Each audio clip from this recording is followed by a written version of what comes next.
আসসালামু আলাইকুম। পাকা আম দিয়ে কত সহজে মজাদার পুডিং তৈরি করা যায় তা হয়তো অনেকে জানেন না। তাই আজ অনেক সহজ প্রসেসে মজাদার ম্যাঙ্গো পুডিং তৈরি করে দেখাবো। ঠান্ডা ঠান্ডা এ পুডিং খেতে ভীষণ মজার, অথচ তৈরি করা অনেক সহজ। চলুন রেসিপিটি শুরু করি। তার আগে প্লিজ আমাদের চ্যানেলটি সাবস্ক্রাইব করে পাশের বেল আইকনটি বাজিয়ে দিবেন।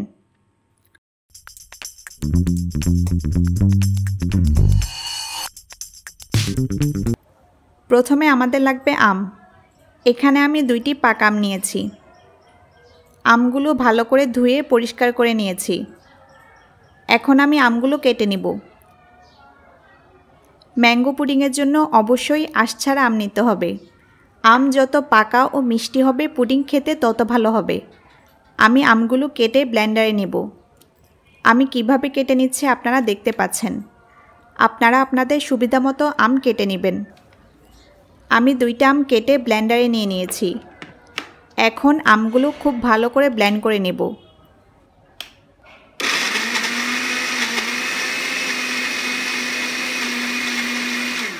আম ব্লেন্ড করার সময় কোনো পানি ব্যবহার করবেন না।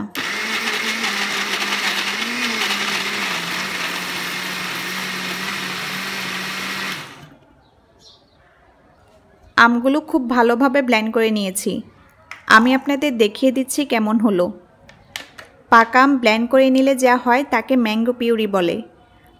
আমগুলোতে কোনো আঁশ ছিল না, তাই ম্যাঙ্গো পিউরিটা খুব ভালো হয়েছে এবং প্রায় 2 কাপের মতো পিউরি হয়েছে এখানে।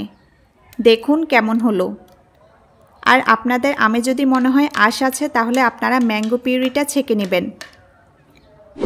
এর পরের স্টেপে আমি 2 কাপ তরল দুধ চুলায় গরম করে নিচ্ছি। চুলার আঁচ হাই হিটে রেখে দুধ জাল করে নেব।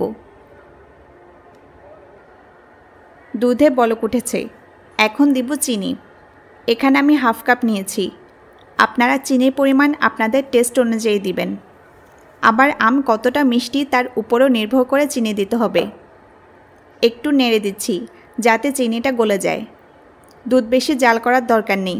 যেহেতু দুধ ঘন করব না তাই দুধ ফুটে উঠলেই হবে। চিনি গলে গিয়েছে।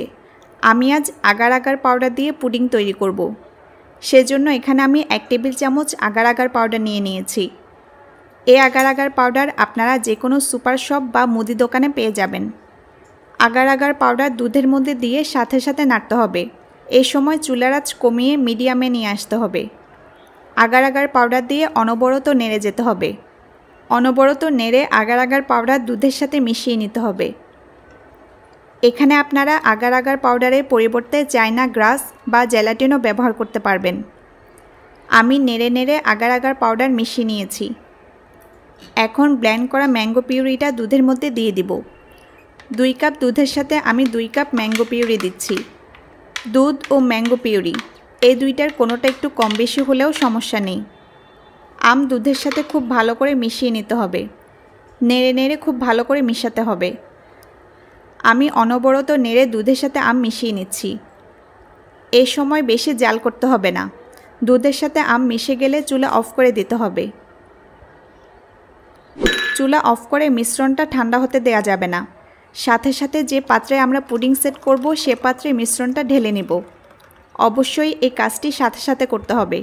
ঠান্ডা হতে দেয়া যাবে না। আমি যে পাত্রে পুডিং সেট করব সে পাত্রে মিশ্রণটা নিয়ে নিয়েছি। এখন এটা ঠান্ডা হওয়া পর্যন্ত অপেক্ষা করব। পুরোপুরি ঠান্ডা করে নর্মাল ফ্রিজে রেখে দিব 1 ঘন্টার জন্য। ফিরে আসছে 1 ঘন্টা পর। 1 ঘন্টা পর ফিরে এলাম। দেখুন পুডিং খুব সুন্দরভাবে সেট হয়ে গিয়েছে। আমার পুডিং খুব সুন্দর ও পারফেক্টভাবে সেট হয়েছে। এখন পুডিংটা আমি একটা প্লেটে নিয়ে নেব। দেখুন ম্যাঙ্গো পুডিং তৈরি। আমি আপনাদের কেটে দেখাই কেমন হলো। খুব সহজ অথচ খেতে অনেক মজার ম্যাঙ্গো পুডিং। আমের ভরা মৌসুমে খুব সহজেই তৈরি করে ফেলতে পারেন এটি। কোনো প্রশ্ন থাকলে আমাকে কমেন্টে লিখুন, আমি রিপ্লাই দেব। বাসায় ট্রাই করে অবশ্যই জানাবেন কেমন হলো। আমাদের চ্যানেলে নতুন হলে প্লিজ সাবস্ক্রাইব করবেন। আর অলরেডি সাবস্ক্রাইব করে থাকলে অনেক ধন্যবাদ সাথে থাকার জন্য। সবাই ভালো থাকুন, সুস্থ থাকুন। আল্লাহ হাফেজ।